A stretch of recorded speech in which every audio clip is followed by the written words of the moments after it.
Welcome to All in the Grind, your go-to podcast for hustle culture, lifestyle tips, and everything in between. I'm your host, Kalissa, and on today's episode, we'll be talking about letting go. In this episode, we'll discuss when you know it's time to let go and what it truly means to surrender. Stay tuned until the end. We're going to have a self-love assignment for you and a journal prompt. Are you ready to jump all in? Let's get started. Let's first start by talking about stagnancy. To me, stagnancy can look like a lot of things, but I feel like I explain things best in analogies. And so what stagnancy feels like to me is that feeling of when life begins to get redundant, but not the redundant of I found a routine for myself and it works, but more so the redundant of I'm constantly experiencing the same thing and nothing's changing. And deep down inside, I know I have a longing for wanting more, for wanting to experience more. And I'm just not getting what I want out of life. I want more out of life. That's what stagnancy looks like to me. I have this saying, it goes, still waters create stagnant ships. And what that means to me is this idea of when you embark on a journey, you're aware of the ebbs and the flows. You're aware that if you get on a boat, there are going to be high tides and low tides and waves coming and going and crashing and doing all of that. Yet you are allowing yourself to be fully prepared and fully immersed in whatever it is that the journey has to throw at you, because you came to experience something different, came to experience something new. And so there are times when we find ourselves, even in the midst of the journey, a little afraid to take a risk. We find comfort in where we are, and by our will or not, change is inevitable. And sometimes it'll be us to initiate the change because we'll be so tired of ourselves.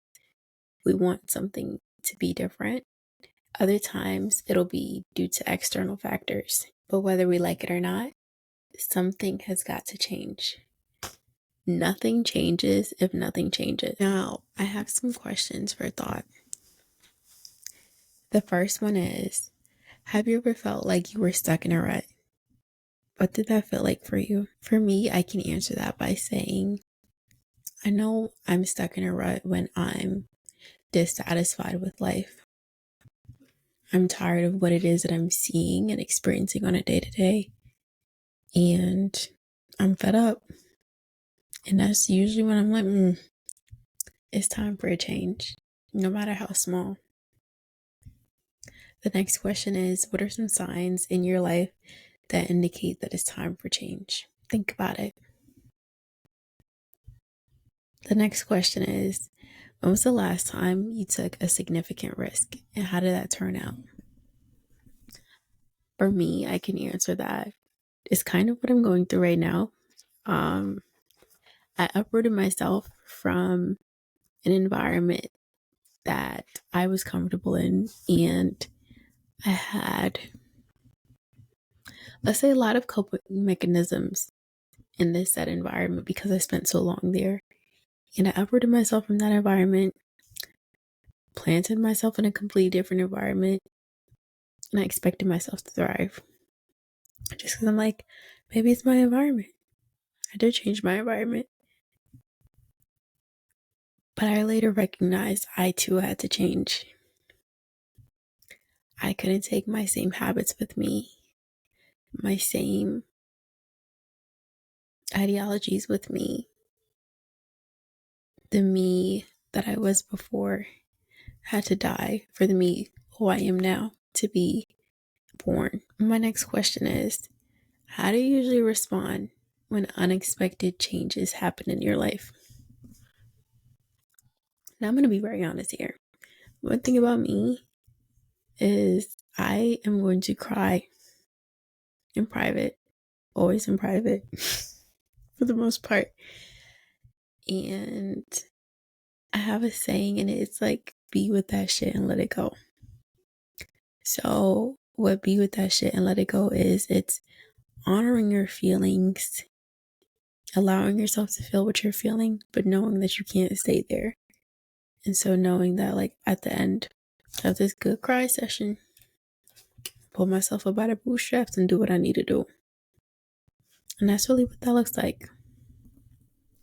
And so as we talk about be with that shit and let it go, that's our segue into our next segment, which is exploring the idea of letting go. Our attachments to people, places, things, and ideology might lead us to believe that those are the things that define us. But that couldn't be further from the truth. What truly defines you is your ability to be stripped of everything that you once knew, and start a new chapter. Create something completely new. Be the best version of yourself. Whether it be a change of environment or mindset, we cannot thrive without changing ourselves. I have some thoughtful questions for you now. What attachments in your life do you find hardest to let go of, and why? How do you distinguish between holding on to something that is beneficial and holding on to something that's holding you back? So I'll answer that second question. I'm really big on energy.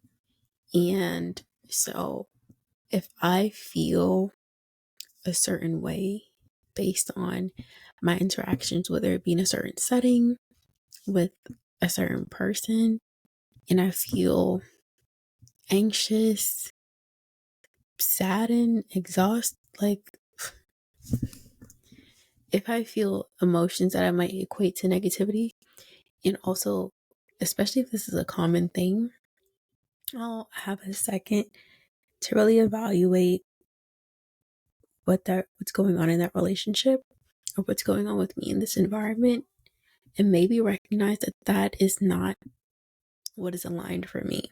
Because sometimes those people, places, and things just need to go. And maybe it's going to be us to remove ourselves from those environments. And that just has to be what it is. My next question is, can you recall a time when letting go led to personal growth? And what did you learn from that experience? So this is a perfect question. This question reminds me of ending my sophomore year of college at the college that I initially started out in. And I knew I wasn't going to stay there the entire year, but I had this like grandiose plan of like what I was going into school for. And it was usually, I had made the choice of my major out of the idea that it was going to be respectable, and that I felt like I was more than capable of accomplishing that thing, but not really satisfying my internal desire of doing what it is that I wanted to do. I don't even think at that point I knew what I wanted to do, but I just knew that I chose that major for everybody but me. And so I left school, took a gap semester, was working, and I allowed myself to really explore what it is that I wanted out of life, out of a career. I knew what I didn't want. I got very clear on that. And I transferred schools by the end of it. And here I am now, really basking in my purpose, aligned with passion and what I'm really meant to do, which is being on a podcast, talking to you guys, but also just creating a community of people who want to support each other in this lifetime. Because it could be so difficult when you don't have an environment that is supportive of the things that you want to pursue, especially where I come from, being a first generation American. It's like nobody really gets it. And so I want to be that, whether it be the voice for you, the person to facilitate all of that. That's what came from taking that, big change. Next question. What steps can you take today to start the process of letting go of something that no longer serves you? Another good question. Where I'm at now, I would say I'm still a work in progress, and I'll always be a work in progress. But one of the things that I can work on letting go of is rumination and negative thought patterns. Oh my goodness. Like I'm getting irritated just saying it. I ruminated over this podcast, over things being perfect, me needing the perfect setting, the perfect backdrop, the perfect everything, and not actually just having the audacity to get started. And so that's one of those things that I want to let go of.